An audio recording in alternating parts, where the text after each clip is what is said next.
मध्य प्रदेश के मुख्यमंत्री शिवराज सिंह चौहान सूबे में बेहतर शिक्षा व्यवस्था और गुणवत्तात्मक शिक्षा के लिए निरंतर प्रयास कर रहे हैं, लेकिन जिम्मेदार विभाग सीएम की मंशा पर पानी फेर रहे हैं। हाल ही में मंडला जिले के शासकीय स्कूलों में एक के बाद एक अनियमितता के मामले सामने आए, जिसमें छात्राओं की वाटर बॉटल में पेशाब भरना हो या फिर विद्यार्थियों की स्कॉलरशिप से वंचित करना।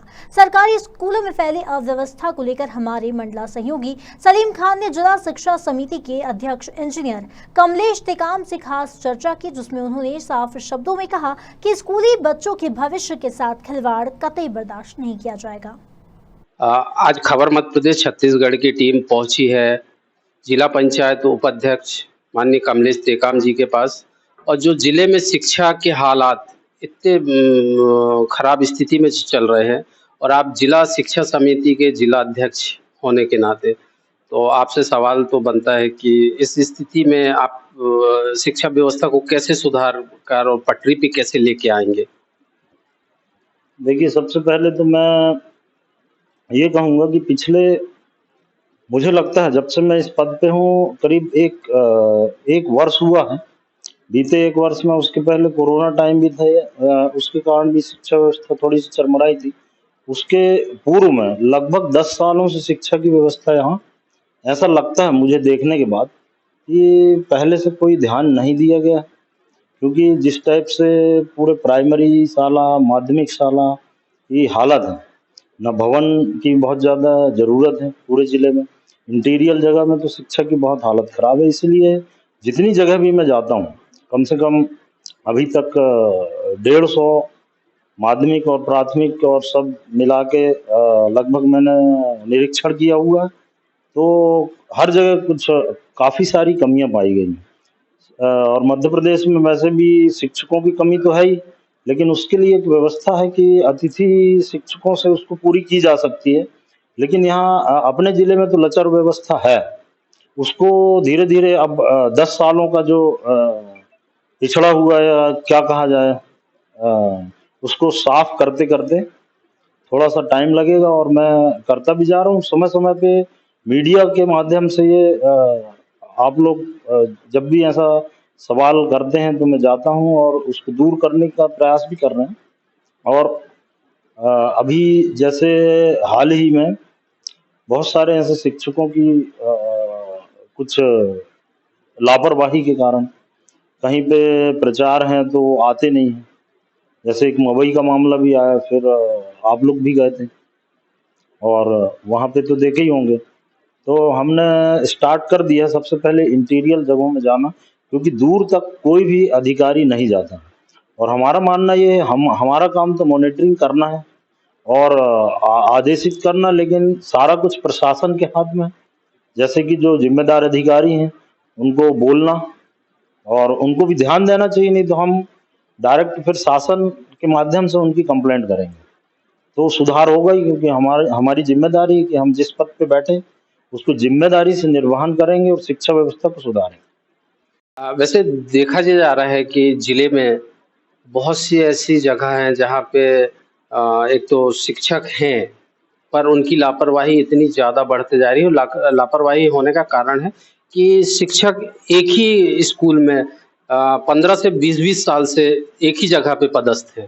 उस वजह से भी कुछ भ्रष्टाचार किया जा रहा है, उनके द्वारा लापरवाहियाँ की जा रही है, और बच्चों को 2-2 साल से स्कॉलर नहीं मिली है। और अभी ओजस यूथ क्लब का जो गठन होना था वो गठन नहीं हुआ, सिर्फ कागजों में गठन हो रहा है। इस पे आपका क्या कहना?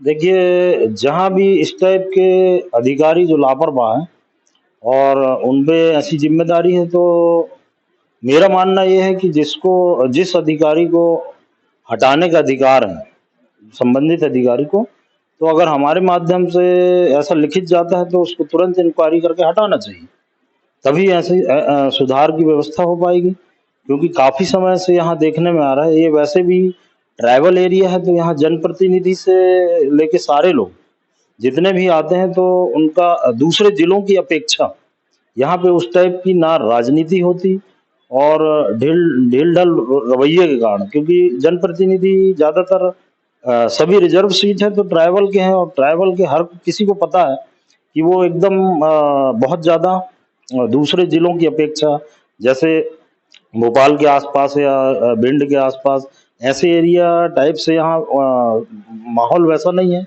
ना तो यहाँ के लोग उस टाइप के हैं, तो उसको समझना पड़ेगा। जैसे कि मैं कहना चाहूँगा कि बाहर से जो अधिकारी आते हैं प्रशासन में, प्रशासनिक अधिकारी मतलब कलेक्टर हों, सीओ हों या आईएएस जो भी आते हैं, ये सभी को यहाँ की परिस्थिति को समझना पड़ेगा।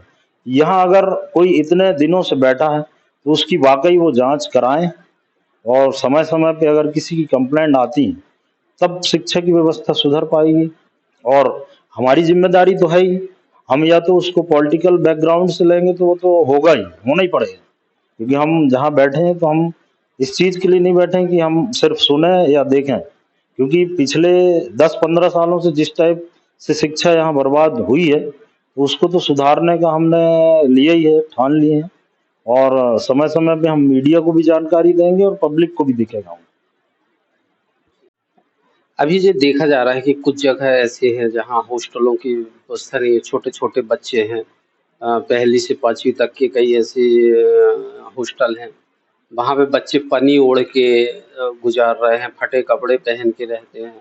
वो जैसे मवई में एक है आश्रमशाला, वहाँ पे ऐसी स्थिति बनी हुई है, और वहाँ पे आप गए थे जाँच में, तो जाँच में ये सारी चीज़ें तो आप देख के आए हैं। उसके बाद क्या आपको क्या लगा कि ऐसे हॉस्टल अधीक्षकों के ऊपर, वार्डन के ऊपर कार्रवाई होनी चाहिए कि नहीं होनी चाहिए?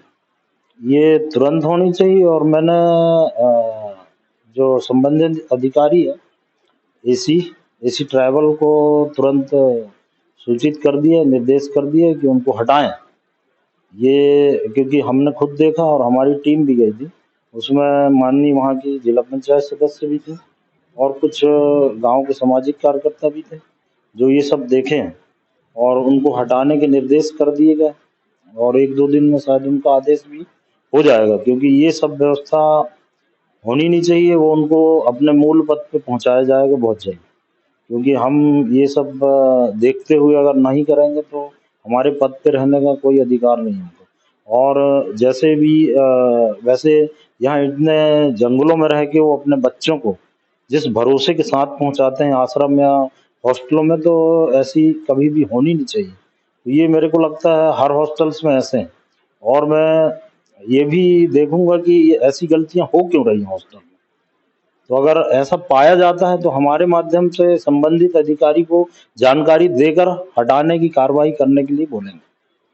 और भी जगह कुछ स्कूलें ऐसी हैं जिले के अंदर जहाँ पे बच्चों को तरीके से खाना भी नहीं मिलता, मध्याह्न भोजन। अभी ये बिरसा का एक मामला आया था, आपके संज्ञान में भी है। 3 दिन से बच्चों को खाना नहीं दिया गया था, बच्चे घर से भूखे आते थे कि स्कूल में खाना खाएंगे, लेकिन शिक्षक की लापरवाही कि शिक्षक रसोइयों को खाद्यान्न ना देने की वजह से वो खाना नहीं बना पाती थी और बच्चे भूखे चले जाते थे। तो शायद आपकी जानकारी में है क्योंकि आप भी गए थे, मैं भी गया था वहाँ पे। तो देखे थे अपन लोग वहाँ पे कि ऐसी घटनाएँ हैं, उसके बाद उसकी खबर प्रकाशित हुई थी। तो इसी मामले पे बिछिया खंड शिक्षा अधिकारी से जब हमने सवाल किया था तो उन्होंने नो कमेंट्स करके और उस पे टाल दिया था कि वो मेरी जानकारी में नहीं है। और एक तरफ तो प्रदेश के मुखिया शिवराज सिंह चौहान जी बोलते हैं कि अगर कोई भी खबर प्रकाशित होती है तो उस पे कार्रवाई अधिकारी नहीं करेगा तो मैं करूँगा। उसके बाद भी कार्रवाई ना होना, इस पे क्या प्रशासनिक गलती है? क्या राजनीतिक दबाव के चलते नहीं हो पाता? क्या इस पे आपका क्या कहना है? नहीं, शिक्षा के क्षेत्र में मैं तो पहली चीज़ ये बताना चाहूँगा कि इसमें कोई राजनीतिक दबाव बनाए ये बिल्कुल गलत है, और हम तो सहन नहीं करेंगे। उसके लिए भी कई तरीके हैं, और जो भी अगर खंड शिक्षा अधिकारी के द्वारा अगर ऐसा जवाब दिया गया है तो बिल्कुल भी गलत है, क्योंकि वो एक जिम्मेदार हैं, ब्लॉक के जिम्मेदार पर्सन अधिकारी हैं। उनको ये चीज़ अगर संज्ञान में आया है तो उनको तुरंत देखना चाहिए, क्योंकि जहाँ पर मैं भी गया था, और ये एक ही मामला नहीं है, कई पंचायतों में और स्कूलों में ऐसा जहाँ भी मामला आया तो हमने तुरंत संबंधित अधिकारी को बोलकर उसका मिड डे मील जो मिलता है उसको सुचारू रूप से चालू कराने के लिए बोला है। लेकिन ये क्या है, कई जगहों पे इस समूह के द्वारा संचालित किए जाते हैं तो उनकी लापरवाही है। अब वही मैं बता रहा हूँ ना कि बहुत पहले से ये सब चलता आ रहा है, तो धीरे धीरे कम होगा, क्योंकि अब इतना बड़ा जिला है, और इस जिम्मेदारी को अगर संबंधित अधिकारी द्वारा वो अपनी जिम्मेदारी को अगर ना समझ के काम करेंगे तो प्रॉब्लम होगी। और हमारी एक्चुअली एक प्रॉब्लम ये है कि जिला पंचायत में समिति नहीं बनने का भी ये कारण है कि जब तक बैठकें नहीं होंगी, जब जगह जगह बैठकें हो जाएंगी तो वो सब समझ जाएंगे और बहुत जल्दी इस पे सुधार हो सकता है। तो वो भी शायद हफ्ते 10 दिन में हो जाएगा तो सब कुछ ठीक हो जाएगा। कुछ शिकायतें भी थी और बच्चे बता भी रहे थे कि 2-2 साल से स्कॉलर का ना मिलना। ये तो कुछ हम सबकी समझ के परे है कि 2 साल हो गए बच्चों को स्कॉलर नहीं मिला। इसकी जानकारी हमने लिए थे तो बोले अभी एसटी, एससी के बच्चों को स्कॉलर रुका हुआ है, लेकिन ओबीसी के बच्चों का स्कॉलर 2 साल से नहीं मिला है। इसमें लापरवाही क्या शिक्षकों की है या विभाग की है? क्योंकि बहुत सेंसिटिव मामला है कि बच्चों का स्कॉलर रुकना 2-2 साल से। तो उसमें आप क्या कहेंगे? बच्चों का स्कॉलर कब तक मिल सकता है? ये मेरे संज्ञान में नहीं है, और आपके द्वारा अगर संज्ञान में लाया गया है तो इसको जानकारी लेकर जल्द से जल्द उसका निराकरण करवाते हैं, क्योंकि ये गंभीर समस्या है। क्योंकि कई लोग अगर 2 साल से, तो वो तो 1 साल में पास आउट होके और कहीं चले जाते हैं, तो ऐसे पैसों का फिर क्या मतलब? तो स्कॉलरशिप तो समय पे मिलना चाहिए। और मेरा मानना ये है कि ऐसी देरी होती है तो टेक्निकल मिस्टेक होते हैं, या फिर कोई कर्मचारी की भी लापरवाही होती है, या शासन द्वारा भी लेट कभी-कभी ऐसा होता है। लेकिन 2 साल का होना ये तो मैं जानकारी लेकर और आपको सूचित करता हूँ। जी, समस्या और बहुत जिले के अंदर की बहुत बड़ी समस्या है। वो समस्या ये है जो अभी निर्माण कार्य, रिपेयर कार्य चल रहे हैं स्कूलों पे। तो वहाँ पे रिपेयर कार्य चल रहा है, ठेकेदारों के द्वारा काम किया जा रहा है, जिससे बच्चों की पढ़ाई में दिक्कतें आ रही हैं और जिससे बच्चे क्लास के अंदर बैठ नहीं पा रहे हैं क्योंकि वहाँ मटेरियल रखा हुआ है, मटेरियल गिर रहा है, लेबर मिस्त्री काम कर रहे हैं। उसके बाद सुनने में आ रहा है कि ठेकेदारों को पेमेंट नहीं हुआ, जिससे कुछ ठेकेदार तो काम ही बंद कर दिए, जिससे मटेरियल वहाँ स्कूल में साफ-सफाई नहीं हुई, पड़ा हुआ है। उस वजह से बच्चों की पढ़ाई में दिक्कतें आ रही हैं। तो ये इन लोगों का पेमेंट है, ठेकेदारों का वो भी नहीं हुआ है। अब बारिश का समय है, खुला समय हो तो बच्चों को बाहर बिठा सकते हैं। तो ये बहुत मतलब वो भारी समस्या है। तो इसमें क्या कुछ हो सकता है? इसमें मैं दिखवा लेता हूँ, क्योंकि ये जहाँ भी मरम्मत कार्य चल रहे हैं उसका वैसे भी बहुत इश्यू बना हुआ है कि ये कहाँ से और कैसे हो रहा है, क्योंकि बड़े-बड़े मरम्मत कार्य हो रहे हैं और ये वैसे बारिश के टाइम पे नहीं करना चाहिए। जो काम बारिश के टाइम में किया जा सकता है तो उसको पार्ट-पार्ट में करना चाहिए, ताकि वहाँ ऐसी कोई स्टडी पढ़ाई में भी ऐसी समस्या ना आए। तो मैं दिखवा लेता हूँ और इसके लिए निर्देशित भी कर देंगे कि काम इस टाइप से की जाए कि किसी को नुकसान ना हो। और अगर बारिश में ऐसे कंस्ट्रक्शन के काम जैसे कि कंटिन्यू पानी, तो ये कोई वाटर प्रूफिंग या ये सब नहीं की जा सकती, तो इसके लिए भी हम निर्देशित करते हैं। ये 2-4 दिन पहले की एक घटना है कि आपके गोड़वाना स्टूडेंट यूनियन के द्वारा एक मुद्दा उठाया गया था, जो शिक्षा विभाग के कुछ कर्मचारी हैं, उनके ऊपर करोड़ों के भ्रष्टाचार के आरोप लगाए गए हैं। तो इन पे आपका क्या कहना है? ये तो पहले का मामला है, और जानकारी जैसे मैंने वो सब पढ़ा, तो वो बताया ना कि 10-12 साल से ये सब चल रहा है, तो उसकी जांच की जानी चाहिए। और हम भी ये सब उसको देखकर जांच के निर्देश देंगे संबंधित अधिकारी को। नहीं तो अभी जो प्रतिनियुक्ति में जो आए हैं, वो तो निकालने के आदेश हैं, क्योंकि 2-2 3-3 बार उनके पेपर है, और ये संबंधित अधिकारी को, प्रशासन को ध्यान देना चाहिए कि अगर शासन द्वारा ऐसे निर्देश हैं तो उनको हटाने की कार्रवाई करनी चाहिए, जांच की जानी चाहिए। तो क्या आपने कभी इस मुद्दे पे अभी कभी सवाल किए प्रशासन से? नहीं, अभी तक तो नहीं किए, क्योंकि अभी प्रशासन में जैसे कलेक्टर महोदय नहीं है, तो अभी 2-4 महीने ही हुए हैं। उसके पहले किए थे हमने, जो इसके पूर्व में। अभी अभी तो कोई ऐसा वो नहीं किया गया। इन पर कार्रवाई कब तक हो जाएगी? ये तो इनके ऊपर है कार्रवाई करना, नहीं तो हम शासन को लिखेंगे यहाँ से। ये जो शासन को लिखेंगे, शासन में तो आप भी बैठे हुए हैं और आप ऐसी पार्टी की को समर्थन दिए हैं जो अभी रूलिंग पार्टी है, भाजपा को। और आप उसको समर्थन देके मंडला जिले में जिले की जो सरकार है वहाँ पे आप उपाध्यक्ष बतौर बैठे हैं। तो आपको यदि शासन को लिखना है तो आप तो खुद शासन में बैठे हैं। लेकिन हमको ये हटाने के लिए ऑथराइज नहीं है। तो मैं अध्यक्ष महोदय के साथ हम लोग बैठ के, और यहाँ से नहीं होता तो हम डायरेक्ट सीएम को पत्र लिख के कर सकते, वहाँ कंप्लेंट करेंगे।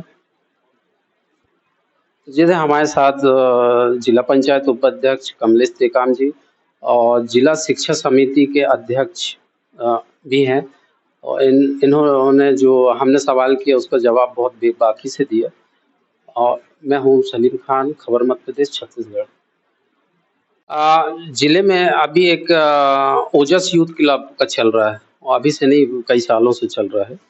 तो इस पे कागज में हो रही है सारी काम और जो स्तर पे होना चाहिए वो स्तर पे ग्राउंड जीरो पे नहीं हो रहा है कुछ।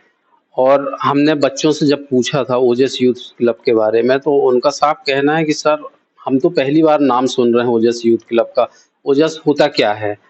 और जबकि ये बहुत दिन से संचालित है, इसमें आपका क्या? के द्वारा संज्ञान में लाया गया है, तो इसके लिए 1 महीने का टाइम मैं देता हूँ और हर संस्था को, हायर सेकेंडरी, हाई स्कूल, जहाँ भी इसकी गाइडलाइन में पढ़ा तो उसके मुताबिक या उसके अकॉर्डिंग पूरा वो काम होना चाहिए और गठन होना चाहिए, क्योंकि अगर फंड आ रहा है तो उसका गठन प्रॉपर तरीके से होना चाहिए, हम करवा देंगे।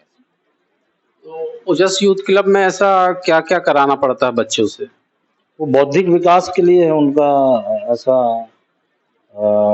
है 5-6 पॉइंट्स हैं उसमें, कि जैसे कि खाली टाइम में उनका बौद्धिक कोई एक्टिविटी ऐसी होनी चाहिए या खेल-कूद होना चाहिए, या उन्हीं की व्यवस्था के लिए है कि जैसे कई क्लासेस खाली रहती तो इधर-उधर विचरण ना करें, उसके लिए। और हेल्थ सेक्टर पे भी कर सकते हैं।